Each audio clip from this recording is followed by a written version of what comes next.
तो दोस्तों, मेरा नाम मोहम्मद इरफान है और मैं पिछले 3 सालों से डिजिटल ग्रामीण सेवा में काम कर रहा हूं। जब मैंने डिजिटल ग्रामीण को ज्वाइन किया था तब मैं एक रिटेलर था और आज अपने बिजनेस को आगे बढ़ाया और अपने एरिया में डिस्ट्रीब्यूटर बनकर काम कर रहा हूं। डिजिटल ग्रामीण सेवा भारत सरकार द्वारा रजिस्टर्ड कंपनी है।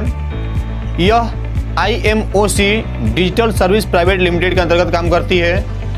IMOC digital service private limited Bharat सरकार द्वारा MCA ministry of corporate affairs ISO प्रमाणित कंपनी है। डिजिटल ग्रामीण सेवा इंडिया के भरोसेमंद कंपनियों में से एक है और मुझे बहुत खुशी है कि डिजिटल ग्रामीण सेवा ने मुझे ये मौका दिया कि मैं अपने आसपास के लोगों को सभी डिजिटल सेवा प्रदान कर सकूं और अपने नागरिकों को रोजगार प्रदान कर सकूं।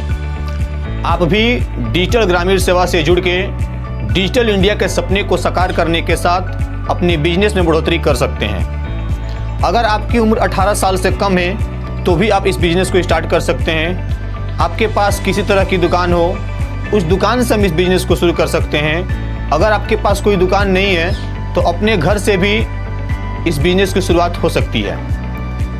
दोस्तों, जैसा कि आप जानते हैं, किसी बिजनेस को स्टार्ट करने के लिए कुछ इन्वेस्टमेंट की ज़रूरत होती है, पर डिजिटल ग्रामीण एक ऐसा प्लेटफॉर्म है जो बहुत ही कम इन्वेस्टमेंट में रोजाना का 500 से 1000 रुपया हम लोग प्रतिदिन कमा सकते हैं। इसके लिए आपको डिजिटल ग्रामीण सेवा के ऑफिशियल वेबसाइट पर जाकर रजिस्ट्रेशन करना होता है। उसके लिए कुछ डॉक्यूमेंट की ज़रूरत होती है, जैसे Aadhaar card, pan card, mobile number, email ID इत्यादि। अगर आपके पास ये सभी डॉक्यूमेंट्स हैं तो आप इसके ऑफिशियल वेबसाइट पर जाकर रजिस्ट्रेशन कर सकते हैं और जैसे ही हम रजिस्ट्रेशन करेंगे, आपके मोबाइल नंबर पर और आपके ईमेल आईडी पर आपका रजिस्ट्रेशन नंबर और पासवर्ड जाएगा। रजिस्ट्रेशन करने के साथ ही आपको इसकी आईडी फीस पे करनी होती है और उसके बाद इस बिजनेस को हम शुरू कर सकते हैं।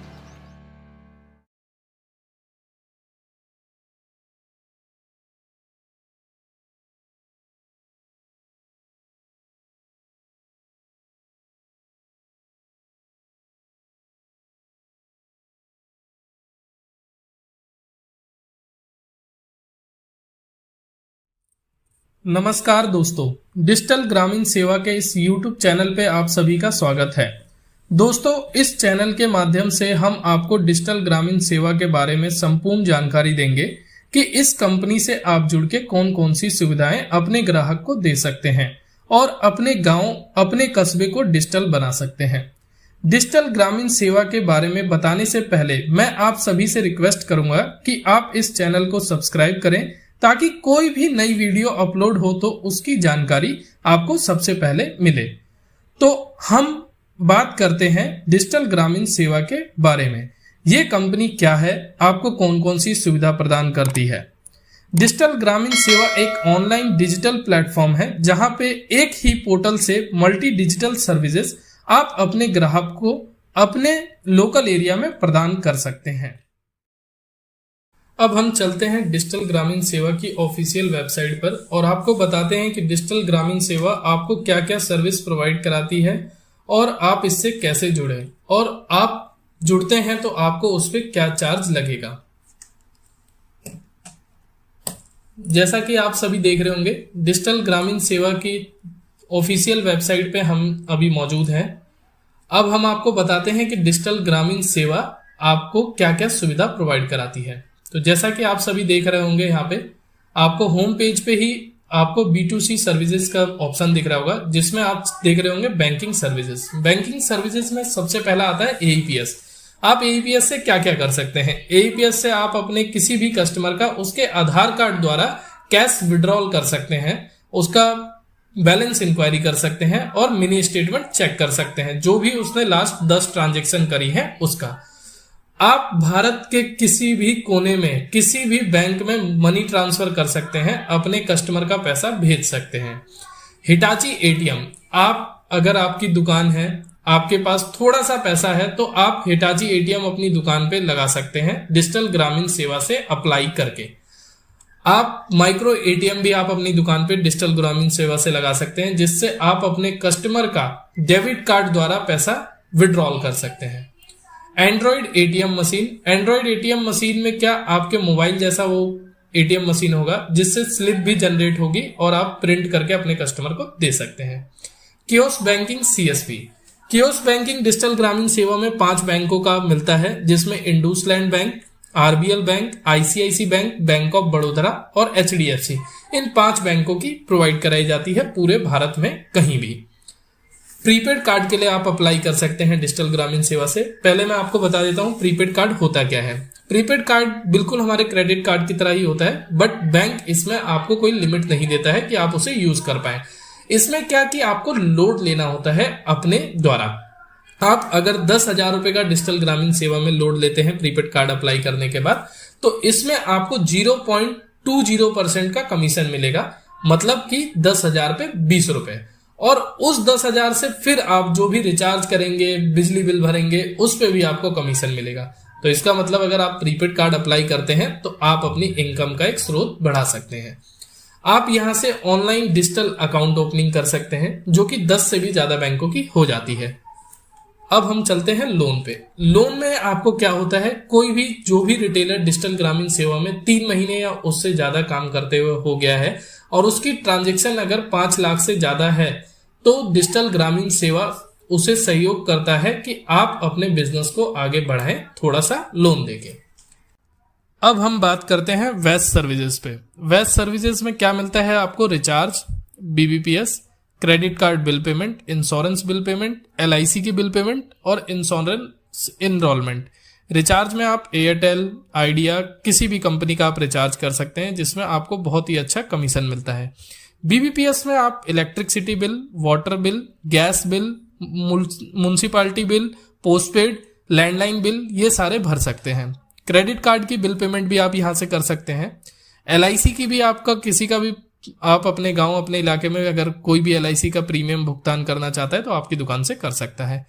कार, बाइक, हेल्थ, किसी का भी आप इंश्योरेंस कर सकते हैं 50 से भी ज्यादा कंपनियों के प्लान्स कंपेयर करके, जिसमें आपको अप टू 30% तक का कमीशन भी मिलता है।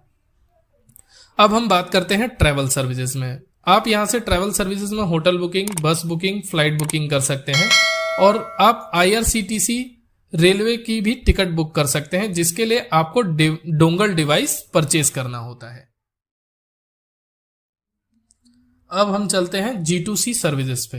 तो G2C सर्विसेज में आपको क्या क्या मिलता है वो मैं आपको बता देता हूं। स्टेट सर्टिफिकेट सबसे पहले, जिसमें आप income certificate, caste certificate, death and birth certificate, domicile certificate, disability certificate, other certificate, ये सारे सर्टिफिकेट आप बना सकते हैं। ये सर्विस अभी कुछ ही राज्यों में लाइव है और बहुत जल्दी इंडिया के सभी राज्यों में लाइव हो जाएगी। तो आप डिजिटल ग्रामीण सेवा के कस्टमर केयर पे एक बार कॉल करके पूछताछ कर लें कि ये सर्विस अभी आपके राज्य में अवेलेबल है या नहीं है। ठीक है। जीएसटी सुविधा केंद्र, जीएसटी सुविधा केंद्र में आप नया जीएसटी बना सकते हैं कस्टमर का अपना, जीएसटी का रिटर्न फाइल कर सकते हैं। कोई भी प्राइवेट लिमिटेड या कोई भी आप अपनी कंपनी रजिस्टर्ड करना चाहते हैं वो भी कर सकते हैं। टीडीएस की रिटर्न फाइलिंग करवा सकते हैं, इनकम टैक्स की रिटर्न फाइलिंग करवा सकते हैं।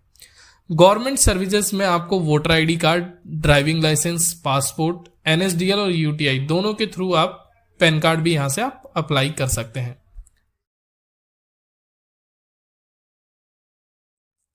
अब हम आपको बताते हैं कि डिजिटल ग्रामीण सेवा में आप कैसे जुड़े और जुड़ने के लिए आपको कितनी पेमेंट करनी होती है। तो डिजिटल ग्रामीण सेवा में जुड़ने के लिए आपको क्या पेमेंट करनी होती है वो मैं आपको बता देता हूं। रिटेलर आईडी अगर आप परचेज करते हैं डिजिटल ग्रामीण सेवा में तो आपको 1000 प्लस जीएसटी मतलब 1180 रुपए की पेमेंट करनी होती है। अगर आप डिस्ट्रीब्यूटर बनते हैं तो आपको 5000 प्लस जीएसटी मतलब 5900 रुपए की पेमेंट करनी होती है। अगर आप सुपर डिस्ट्रीब्यूटर बनते हैं तो आपको इसमें 10,000 प्लस जीएसटी मतलब 11,800 रुपए की पेमेंट करनी होती है। ठीक है। अब आप इसके लिए कैसे रजिस्टर्ड करें वो मैं आपको बता देता हूं। आप यहां पे देख रहे होंगे रजिस्ट्रेशन का आपको शो कर रहा है, यहां पे आप क्लिक करें। क्लिक करने के बाद आपको सिंपल अपनी शॉप का नाम, अपना ऑनर नेम मतलब आपका नाम, मोबाइल नंबर, अपनी मेल आईडी, अपना स्टेट, अपनी सिटी, अपना आधार नंबर, अपना पैन नंबर, अपनी शॉप का पूरा एड्रेस ये लिखें और आप क्या बनना चाहते हैं, retailer, distributor, master distributor. Retailer बन के आप सारी सुविधाएं इस्तेमाल कर सकते हैं। डिस्ट्रीब्यूटर बन के आप अनलिमिटेड रिटेलर बना सकते हैं, जिससे आपको रिटेलर जोड़ने पे भी कमीशन मिलेगा, प्लस आपके द्वारा जो रिटेलर बनाया गया है वो जो भी ट्रांजैक्शन करेगा उसके प्रत्येक ट्रांजैक्शन का कमीशन भी आपके पास आएगा। अगर आप मास्टर डिस्ट्रीब्यूटर बनते हैं तो आप अनलिमिटेड डिस्ट्रीब्यूटर अपने एरिया में अपॉइंट कर सकते हैं।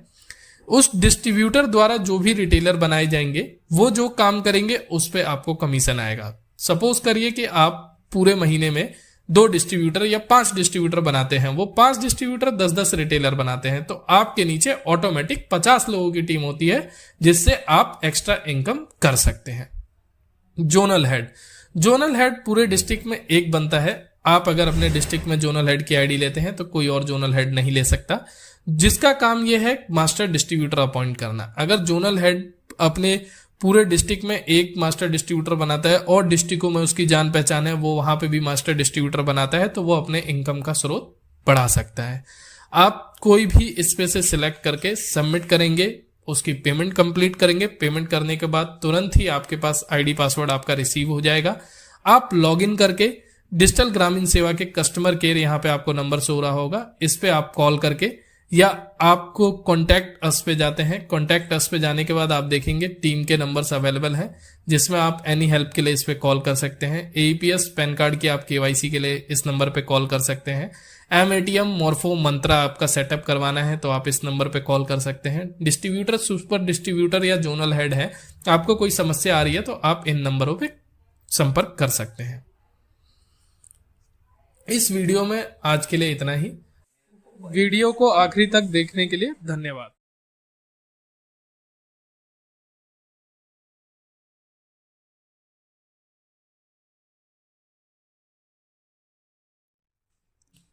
नमस्कार दोस्तों, डिजिटल ग्रामीण सेवा के इस YouTube चैनल पे आप सभी का स्वागत है। आज हम लाए हैं आपके लिए एक नई वीडियो, और इस वीडियो में हम आपको बताएंगे कि आप डिजिटल ग्रामीण सेवा द्वारा अपने ग्राहकों का पैसा उनके अकाउंट में जमा कैसे करें।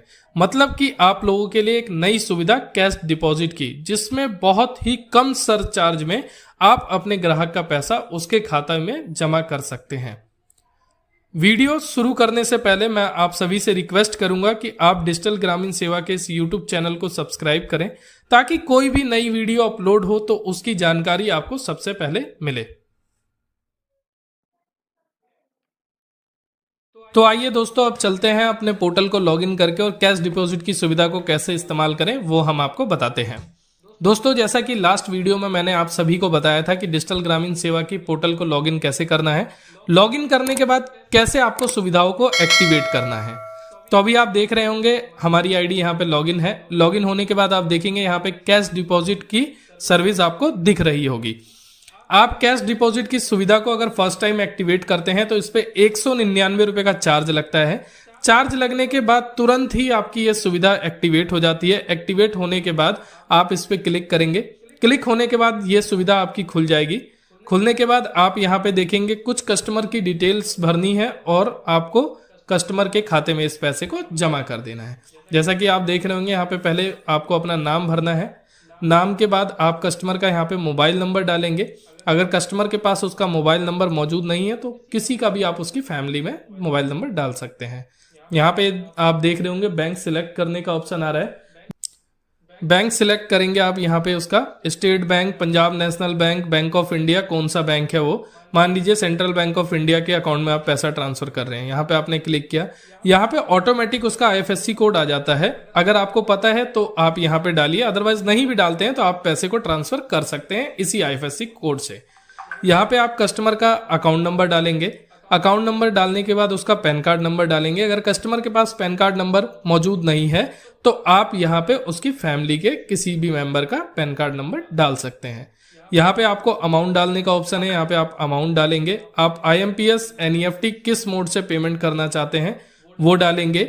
उसके बाद यहाँ पे आप रिमार्क्स का कॉलम है, इसमें आप रिमार्क्स डालेंगे। क्या आप भेजना चाहते हैं कस्टमर को। कई बार क्या होता है, कस्टमर आता है वो अपनी लोन की पेमेंट करना चाहता है या किसी को भेज रहा है तो वो उससे रिमार्क्स पूछ के यहाँ पे डाल सकते हैं, अदरवाइज आपकी मर्जी है। अब आप अगर कैश डिपॉजिट का यूज करते हैं तो आपको क्या चार्ज लगेगा वो यहाँ पे लिखा हुआ है, आप देख सकते हैं।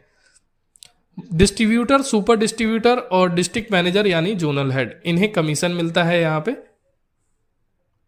आप कैश डिपॉजिट करते हैं, उसके बाद आप इसकी स्लिप यहाँ से प्रिंट कर सकते हैं। रिपोर्ट पे ट्रांजैक्शन रिपोर्ट का ऑप्शन है, यहाँ पे जाके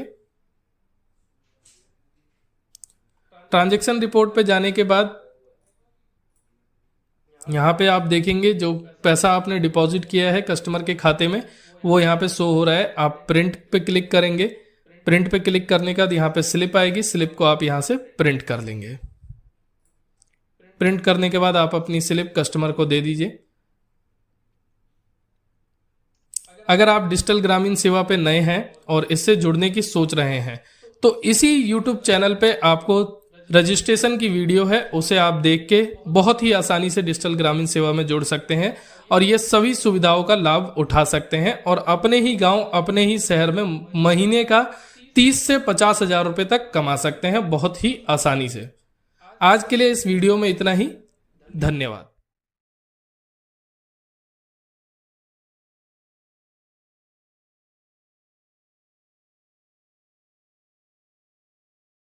नमस्कार दोस्तों, डिजिटल ग्रामीण सेवा के इस YouTube चैनल पर आप सभी का स्वागत है। हमारी लास्ट वीडियो में आपको बताया गया था डिजिटल ग्रामीण सेवा कंपनी के बारे में। यह कंपनी आपको क्या क्या सुविधा प्रोवाइड कराती है, इसमें आप किस तरह से रजिस्ट्रेशन करें, अपना आईडी पासवर्ड प्राप्त करें। दोस्तों, आज हम इस वीडियो में आपको जानकारी देने वाले हैं डिजिटल ग्रामीण सेवा में आईडी पासवर्ड प्राप्त करने के बाद अपने पोर्टल पे आप लॉगिन करके अपनी सुविधाओं को कैसे इस्तेमाल करें। जानकारी शुरू करने से पहले मैं आप सभी से रिक्वेस्ट करूंगा कि आप इस चैनल को सब्सक्राइब करें ताकि कोई भी नई वीडियो अपलोड हो तो उसकी जानकारी आपको सबसे पहले मिले। चलिए, तो अब हम आपको डिजिटल ग्रामीण सेवा की ऑफिशियल वेबसाइट पे ले चलते हैं और आपको लॉगिन करके दिखाते हैं कि आप अपनी सुविधाओं को कैसे इस्तेमाल करें। आप जैसा कि देख रहे होंगे यहाँ पे डिजिटल ग्रामीण सेवा की ऑफिशियल वेबसाइट यहाँ पे खुली हुई है। आप गूगल पे सिंपल लिखेंगे digitalgraminsewa.in। उसके बाद आप देखेंगे होम पेज पे आने के बाद यहाँ पे लॉगिन का ऑप्शन शो हो रहा है। लॉगिन पे आप क्लिक करेंगे। अपना आईडी और पासवर्ड जो कि आपको रजिस्ट्रेशन करने के बाद, पेमेंट करने के बाद आपके रजिस्टर्ड मोबाइल नंबर और मेल आईडी पे प्राप्त होता है, उसे यहाँ पे डालेंगे। डालने के बाद आप यहाँ पे इस कैप्चा को भरेंगे। कैप्चा को भरने के बाद लॉगिन करेंगे। लॉगिन करने के बाद आप देखेंगे कुछ इंटरफेस आपको ऐसा शो होगा। अभी मैं नई आईडी आपकी बनी है, उससे आपका यहाँ पे प्रोफाइल कंप्लीट आप देखेंगे। मोबाइल नंबर, ईमेल आईडी और एड्रेस आपका वेरीफाई हो चुका है। प्रोफाइल में जो आपकी पिक है और केवाईसी आपकी है वो प्रोग्रेस में है। ठीक है, तो आप यहाँ पे देख रहे होंगे, यहाँ पे कुछ स्लाइडर बैनर भी आ रहे हैं जिसपे आपको कुछ जानकारियां हैं सर्विसेज के बारे में। यहाँ केवाईसी आपकी इन प्रोग्रेस है। अगर आप नई आईडी लेते हैं, ऑनलाइन पेमेंट करते हैं वेबसाइट के थ्रू, तो सबसे पहले आपको अपनी केवाईसी करनी होती है, जो कि सेटिंग के ऑप्शन में जाने के बाद यहाँ पे आप देखेंगे केवाईसी का ऑप्शन है, यहाँ पे आप क्लिक करेंगे। केवाईसी पे क्लिक करने के बाद आपको ऐसा कुछ ऑप्शन खुलेगा जिसमें आपको अपना फर्स्ट नेम, अपना मिडिल नेम, अपना लास्ट नेम लिखना है। कंपनी का नाम आपको लिखना है, मतलब अपनी शॉप का नाम, जो आपकी शॉप का नाम है। अपना रजिस्टर्ड मोबाइल नंबर यहाँ पे आप डालेंगे। रजिस्टर्ड अपनी मेल आईडी डालेंगे। Date of birth, PAN card number, अपना पिन कोड जहाँ पे आप रहते हैं, अपना डिस्ट्रिक्ट, अपना स्टेट, अपनी सिटी, मतलब डिस्ट्रिक्ट ही यहाँ पे भी आपको डालना है। एड्रेस अपना डालेंगे आप। एड्रेस डालने के बाद यहाँ पे आधार कार्ड अपना आप अपलोड करेंगे। आधार कार्ड फ्रंट, बैक और उसके बाद पैन कार्ड। अपलोड करने के बाद आप केवाईसी को अपनी छोड़ देंगे। 24 से 48 घंटे बाद आपकी केवाईसी अप्रूव हो जाएगी। इस केवाईसी को अप्रूव होने के बाद आप अपनी आधार इनेबल पेमेंट सिस्टम AEPS की सर्विस को इस्तेमाल कर सकते हैं। जब तक आप 24 से 48 घंटे में आप अपनी और सारी सुविधाएं इस्तेमाल कर सकते हैं, जैसे आप रिचार्ज करना, अपना मनी ट्रांसफर करना, इलेक्ट्रिसिटी बिल पेमेंट वगैरह, LIC की पेमेंट वगैरह, ये सारे काम आप कर सकते हैं। अब दोबारा हम सर्विसेज के पेज पे चलते हैं और दिखाते हैं आपको कैसे सर्विसेज को एक्टिवेट करना है। जैसा कि आप देख रहे होंगे, ये आपकी banking services, recharge services, government to customer services and consultant services आपको शो हो रही होंगी। AEPS की सर्विस, इन्हें सारी सर्विसेज को आपको पहले एक्टिवेट करना होता है। यहाँ पे आप क्लिक करेंगे, यहाँ पे देखेंगे आपका कोई चार्जेस नहीं है। सबमिट करेंगे, एक्टिवेट करेंगे, आपकी ये सर्विस एक्टिवेट हो जाएगी। तो दोस्तों जैसा कि आपने देखा कि यहाँ पे ये सर्विस हमारी एक्टिवेट हो गई। इसी तरीके से आपको सारी सुविधाएं अपनी वन टाइम एक्टिवेट करनी है, फिर उसके बाद वो स्टार्ट होंगी। एपीएस, आईसीआईसी, फिनो बैंक आपका बिल्कुल फ्री है।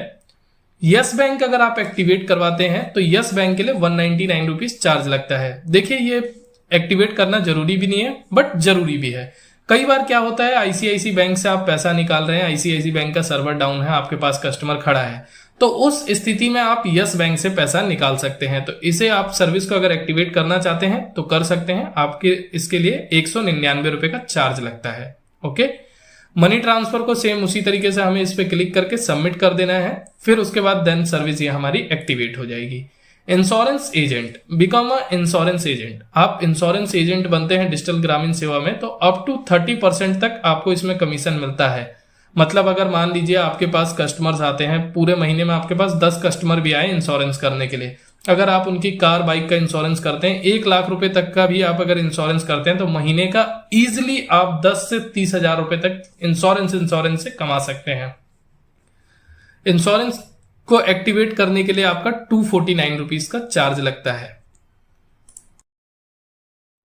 आप देख रहे होंगे यहाँ पे सीएमएस की सर्विस। सीएमएस में क्या होता है दोस्तों कि जो आपका जोमेटो, बजाज वगैरह इनसे आपके लोन चल रहे हैं, उसकी आप यहां से रीपेमेंट अपने कस्टमरों की कर सकते हैं।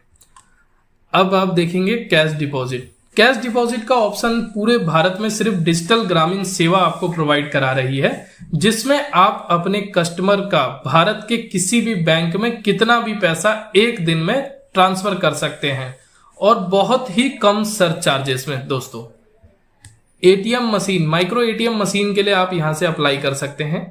सेटलमेंट क्या होता है दोस्तों कि जो आप अपना आधार इनेबल पेमेंट सिस्टम से या माइक्रो एटीएम द्वारा आपने जो पैसा निकाला है उस पैसे को आप अपने अकाउंट में सेटल कर सकते हैं। ठीक है, आप इससे रिचार्ज के ऑप्शन से आप अपना आइडिया, एयरटेल, डीटीएच किसी का भी रिचार्ज करना चाहते हैं वो कर सकते हैं। इलेक्ट्रिसिटी आप बिल पे कर सकते हैं, यहां से गैस का बिल पेमेंट कर सकते हैं, मेट्रो कार्ड रिचार्ज कर सकते हैं, ब्रॉडबैंड की पेमेंट कर सकते हैं, लैंडलाइन की कर सकते हैं। यहां से आप म्युनिसिपैलिटी वगैरह किसी का अगर आप बिल पेमेंट करना चाहते हैं तो वो भी कर सकते हैं। पैन कार्ड, यूटीआई, आपने नई आईडी ली है तो सबसे पहले आपको अपनी पैन कार्ड की केवाईसी करनी होती है। ये यूटीआई की सर्विस आपकी एक्टिवेट होने के बाद आपको यूटीआई पे क्लिक करना है। आप यूटीआई पे क्लिक करने के बाद आपको कुछ ऐसा इंटरफेस खुलेगा जिसमें आपको कुछ अपनी जरूरी जानकारियां भरनी है। अपना नाम, अपनी शॉप का नाम, अपना एड्रेस पूरा, इसमें आप 100 कैरेक्टर से कम एड्रेस भरें। पिन कोड अपना, स्टेट सिलेक्ट करना है, अपनी मेल आईडी, अपना आधार कार्ड नंबर, अपना पैन कार्ड नंबर, अपनी डेट ऑफ बर्थ, आपके रजिस्टर्ड मोबाइल नंबर पे एक ओटीपी गया होगा जिसे आपको यहाँ पे डालना है, अपनी पासपोर्ट साइज फोटो, अपना आधार कार्ड और अपना पैन कार्ड अपलोड करने के बाद आपको सबमिट करना है। यहाँ पे सबमिट करने के बाद आपकी ये पैन कार्ड की केवाईसी 24 घंटे के अंदर अप्रूव हो जाती है। आपकी पीएसए लॉगिन आईडी पासवर्ड आपके रजिस्टर्ड मोबाइल नंबर पे प्राप्त हो जाता है। आप लॉगिन करके यूटीआई द्वारा पैन कार्ड बना सकते हैं। बहुत सी वेबसाइटों पे ऐसा है कि आप यूटीआई से पैन कार्ड बनाते हैं तो वह पैन कार्ड के डॉक्यूमेंट आपको भेजने होते हैं रिक्वायर्ड ऑफिस में, बट यहाँ पे ऐसा नहीं है। आप पैन कार्ड यूटीआई द्वारा अगर पैन कार्ड अप्लाई करते हैं तो डॉक्यूमेंट्स आपको कहीं भी भेजने की जरूरत नहीं है, पूरा प्रोसेस आपका ऑनलाइन होता है। दोस्तों अब हम दोबारा से चलते हैं सर्विसेज पे और आपको बताते हैं कि और आप कौन कौन सी सर्विस से क्या इस्तेमाल कर सकते हैं। Pan card NSDL. Pan card NSDL में दोस्तों अगर आप पैन कार्ड अप्लाई करते हैं तो इसमें आपको हार्ड कॉपी डॉक्यूमेंट्स कंपनी के एड्रेस पे भेजना होता है।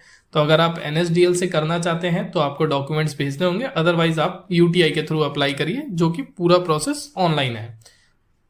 फूड लाइसेंस एनरोलमेंट, इससे आप फूड लाइसेंस के लिए आप अप्लाई कर सकते हैं। लोन अप्लाई, जैसा कि मैंने आपको बताया था रिटेलर के लिए आप यहां से लोन अप्लाई कर सकते हैं। अगर आप रिटेलर हैं, डिजिटल ग्रामीण सेवा में 3 महीने से ज्यादा आपको हो गया है और आप अच्छा काम करते हैं तो डिजिटल ग्रामीण सेवा आपको सहयोग करता है आपके बिजनेस को बढ़ाने में। जीएसटी एनरोलमेंट, जीएसटी के लिए आप अप्लाई करना चाहते हैं अपना या अपने किसी कलीग का या किसी भी कस्टमर का, तो आप यहां से कर सकते हैं। जीएसटी इनरोलमेंट के बाद आप देखेंगे कियोस्क बैंकिंग एंड सीएसपी। इसके बारे में हम आपको लास्ट वीडियो में बता चुके हैं। अधिक जानकारी के लिए आप डिजिटल ग्रामीण सेवा के कस्टमर केयर पे कॉल कर सकते हैं। Railway ticket booking agency IRCTC authorise agent ID के लिए आप यहां से अप्लाई कर सकते हैं, जिसमें आपको एक डोंगल डिवाइस दिया जाता है। उस डोंगल डिवाइस द्वारा आप IRCTC की टिकट बुक कर सकते हैं, जिसमें आपको कमीशन भी अच्छा मिलता है।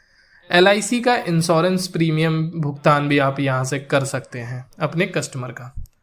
अब यहाँ पे देखेंगे आप फ्लाइट बुकिंग, कैनरा बैंक का account opening, Kotak Mahindra bank, RBL, IndusInd, IDFC first bank, bank of Baroda, Fincare, IDFC, इन सब की आपको डिजिटल अकाउंट ओपनिंग मिलती है। आधार कार्ड में आप यहाँ से अपडेशन कर सकते हैं अपने फादर का नाम और अपना address. Bihar state service, Uttar Pradesh state service आपको मिलती है यहाँ पे। और भी यहाँ पे आप देखेंगे Indian bank, union bank of India, Punjab national और HDFC, इनकी आप डिजिटल अकाउंट ओपनिंग कर सकते हैं कस्टमर के आधार कार्ड और पैन कार्ड द्वारा। ड्राइविंग लाइसेंस, पासपोर्ट, आधार उद्योग, MSME रजिस्ट्रेशन, इसे आप अपने शॉप के लिए भी करवा सकते हैं। वोटर ID कार्ड आप अप्लाई कर सकते हैं, यहां से करेक्शन कर सकते हैं। अब ये तो हुआ सर्विसेज के बारे में दोस्तों। सर्विसेज के बाद आप अपने वॉलेट को रिचार्ज भी कर सकते हैं। यहां से आप देखिए ऑप्शन आपको शो कर रहा है वॉलेट फंड रिक्वेस्ट। आप अपनी यहां से पासबुक चेक कर सकते हैं, अपनी बिलिंग की रिपोर्ट देख सकते हैं, आपने जो रिक्वेस्ट लगाई है वॉलेट ऐड की उसकी क्या हिस्ट्री है। अभी अगर मान लीजिए कभी आप गलत लगा देते हैं रिक्वेस्ट तो रिजेक्ट हुई है, तो आपको रीजन इसमें आप चेक कर सकते हैं। सेटलमेंट के बारे में हमने आपको बताया था, सेटलमेंट उसकी हिस्ट्री आप यहाँ से चेक कर सकते हैं।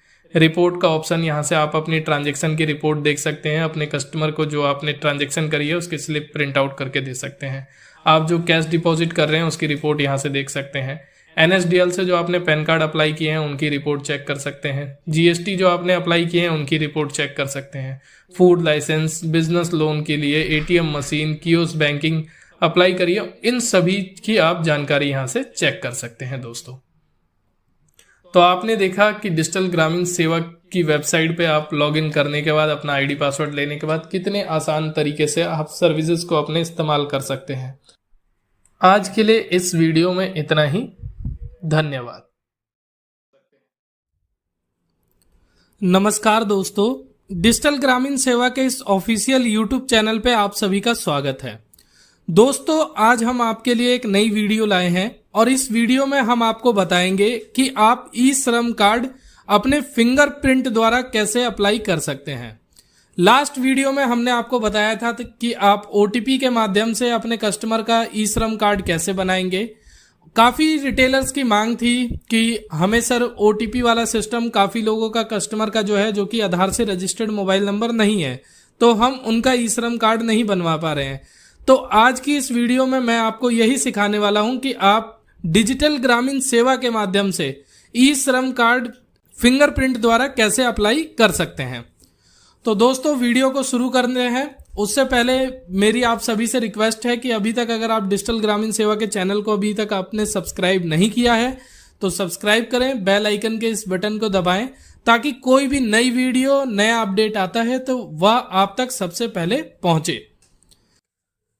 सबसे पहले दोस्तों, आपको अपनी डिजिटल ग्रामीण सेवा की ID को लॉगिन कर लेना है। यहां पर आपको लॉगिन पे क्लिक करके डिजिटल ग्रामीण सेवा की वेबसाइट पर जाकर अपना ID, पासवर्ड व कैप्चा कोड डालने के बाद लॉगिन पे क्लिक करना है आपको।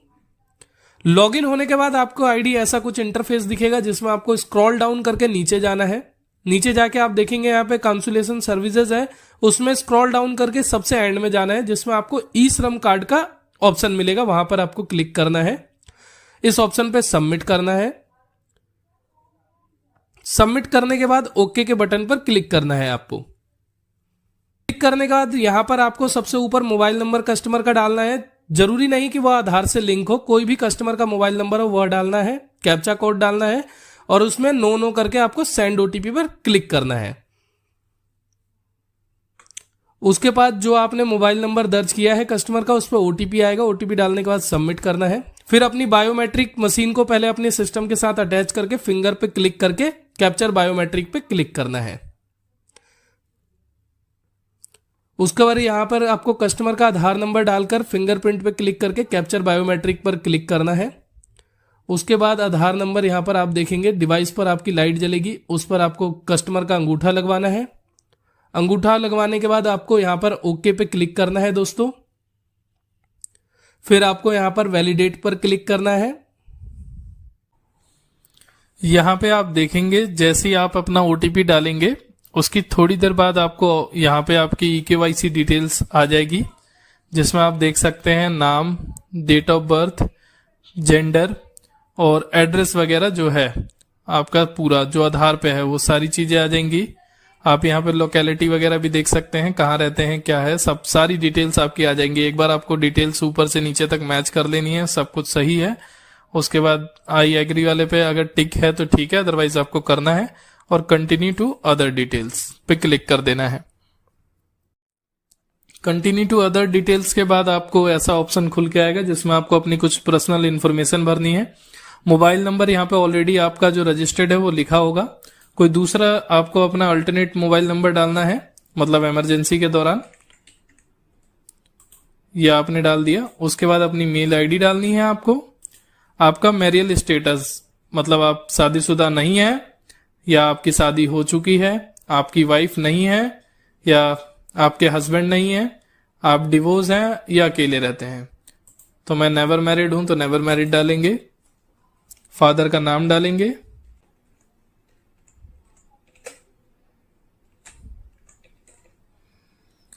उसके बाद सोशल कैटेगरी कि SC ST OBC या जनरल किस में आते हैं, तो मैं जनरल में आता हूं तो जनरल डालूंगा। आपका ब्लड ग्रुप, कोई आपको फिजिकल डिसेबिलिटी तो नहीं है बॉडी में, वो करना है यस या नो, अगर है तो यस, नहीं तो नो।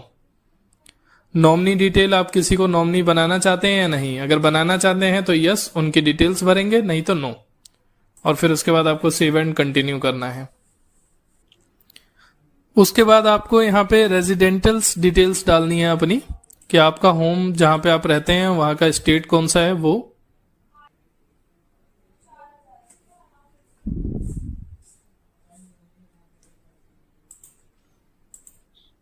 थोड़ा सा संयम रखें हमेशा इस पे, जब आप काम कर रहे हैं या कस्टमर का बना रहे हैं, परेशान ना हो ज्यादा। थोड़ा सा ये स्लो चलता है बिकॉज काफी लोग इस पे काम करते हैं, इसलिए।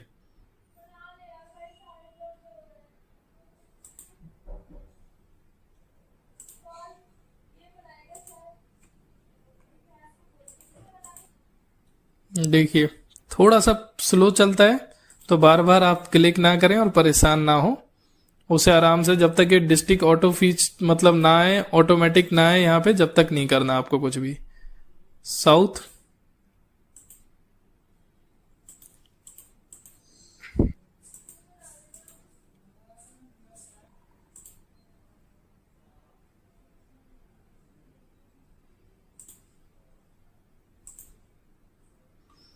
कब से आप यहाँ पे रह रहे हैं ये डालना है, जो आपने एड्रेस डाला है वहां पे। Is your permanent address same as current address, तो ये अगर आप इस पे टिक मार्क करने से क्या होता है, देखिए अगर आप टिक मार्क हटाते हैं तो जो परमानेंट एड्रेस, मतलब ये आपका करंट एड्रेस है, अगर कोई और आपका परमानेंट एड्रेस है उसे भरना चाहते हैं तो यहाँ पे हटाएंगे, तो यहाँ पे परमानेंट एड्रेस, मतलब मान लीजिए मैं दिल्ली में रहता हूँ लेकिन मैं रहने वाला यूपी का हूं, तो यहाँ पे मेरे को अपने यूपी का एड्रेस डालना है, बट सब कुछ मेरा दिल्ली में ही है, तो दैट्स वाई मैं यहाँ पे इज अ परमानेंट एड्रेस। फिर उसके बाद आपको सेव एंड कंटिन्यू कर देना है। एड्रेस के बाद आपका आता है एजुकेशन क्वालिफिकेशन। यहाँ पे आप देखेंगे एजुकेशन क्वालिफिकेशन, आप मतलब कहाँ तक पढ़े लिखे हैं वो डालना है आपको। ये एजुकेशन सर्टिफिकेट अगर कस्टमर के पास है तो डालिए, नहीं है तो छोड़ दीजिए, इस ऑप्शन में कुछ नहीं डालना, ठीक है। मंथली इनकम स्लैब, आप कितना कमा लेते हैं मंथली, वो डालना है आपको। इनकम सर्टिफिकेट, अगर कस्टमर कहीं जॉब करता है, अगर सैलरी स्लिप वगैरह है तो इसमें डाल सकते हैं, नहीं तो इसे छोड़ सकते हैं, कोई प्रॉब्लम नहीं है। फिर सेव एंड कंटिन्यू। इसके बाद ऑप्शन आएगा ऑक्यूपेशन एंड स्किल्स, ठीक है। तो यहां पे आप देखेंगे primary occupation auto search engine carpenter, तो आपको क्या करना है, यहाँ पे click to view NCO codes list, इस पे क्लिक करना है। इसमें देखेंगे आप थोड़ा सा जूम करके, आपके कस्टमर या आप करते क्या है, ठीक है, तो वो आपको देखना है। आप खेतीबाड़ी करते हैं, पेड़ और झाड़ी फसल उत्पादक, पशुधन, डेयरी वगैरह चलाते हैं, ठीक है, ये सारी चीजें। तो मैं क्या करता हूं, वो सारी चीजें डालना है, ठीक है।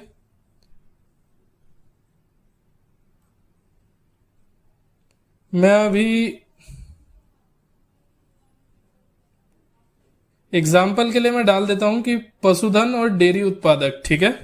तो यहां पे आप देखेंगे लिखा क्या है, पहले लिवस्टॉक एंड डेयरी प्रोडक्ट्स। तो यहां पे आपको डालना है LIVE,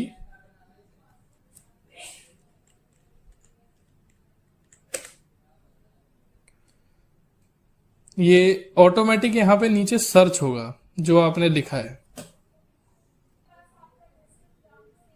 ये देखिए यहां पे सर्च होके आ गया, इस पे आपको क्लिक करना है। कितने सालों से आप ये काम कर रहे हैं, ठीक है, working experience in primary occupation, आपको यहाँ पे हम लिख देना है। पूरा लिखना नहीं है कि कितने साल हैं, सिर्फ 2 1 आपको, ठीक है। सेकेंडरी ऑक्यूपेशन, यहाँ पे देख रहे हैं secondary, click to your NGO codes list. तो इसमें क्या लिखना है आपको, एनजीओ फैमिली कोड। तो इस पे आप देखेंगे ये 6121 है, तो यहाँ पे आपको लिखना है 6121, ठीक है।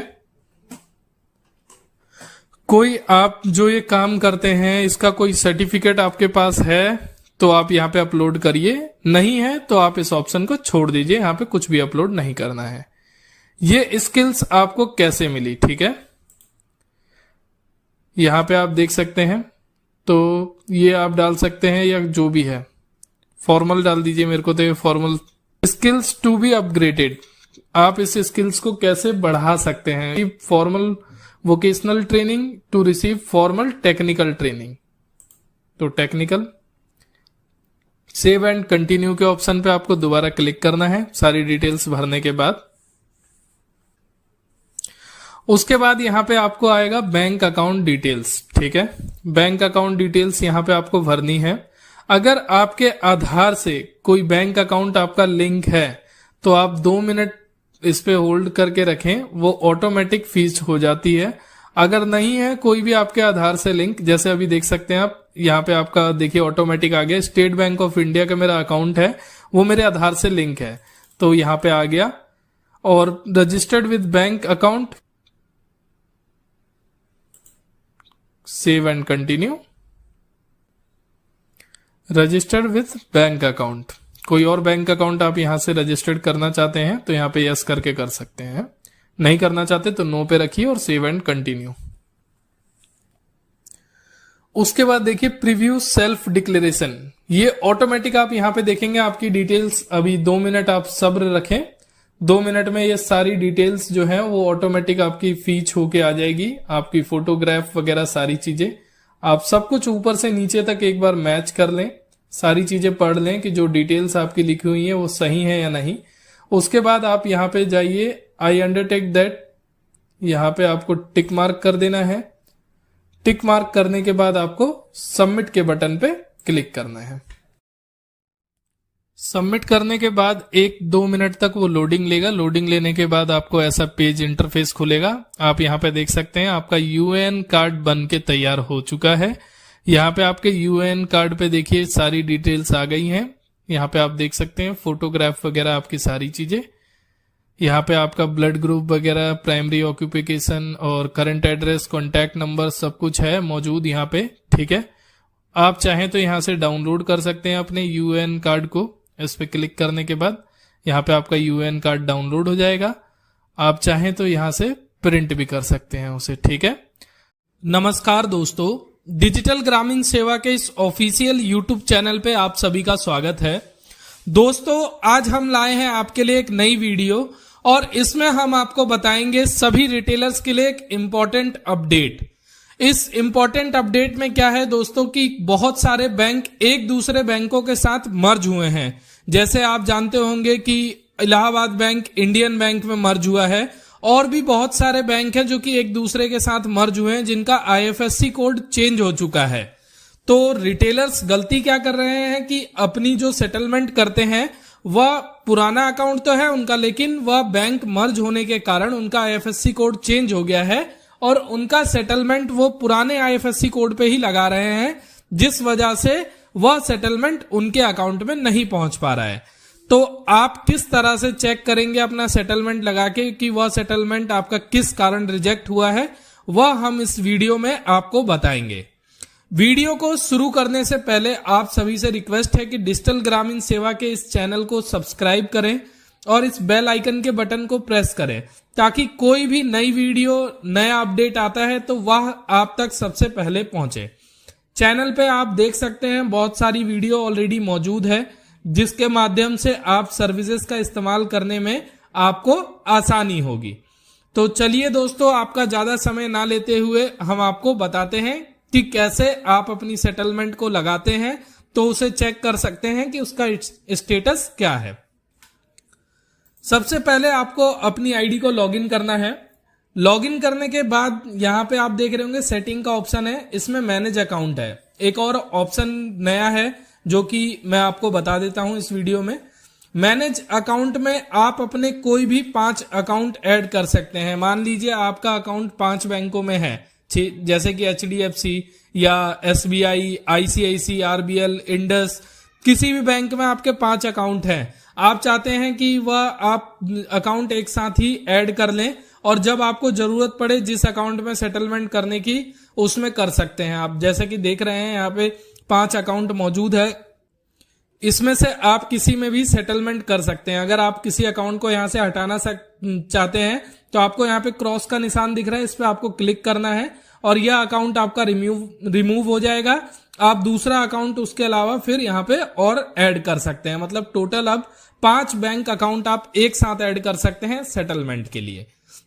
अब आप यहाँ पे देख रहे होंगे वॉलेट का ऑप्शन आ रहा है। वॉलेट पे जाने के बाद आप सेटलमेंट रिक्वेस्ट पे क्लिक करेंगे। सेटलमेंट रिक्वेस्ट पे क्लिक करने के बाद आप देखेंगे यहाँ पे लिखा हुआ है अमाउंट और रिमार्क्स। रिमार्क्स में अमाउंट जैसे कि आपका वॉलेट का अमाउंट है, जैसे अभी है 1047 रुपए अभी मेरे वॉलेट में है।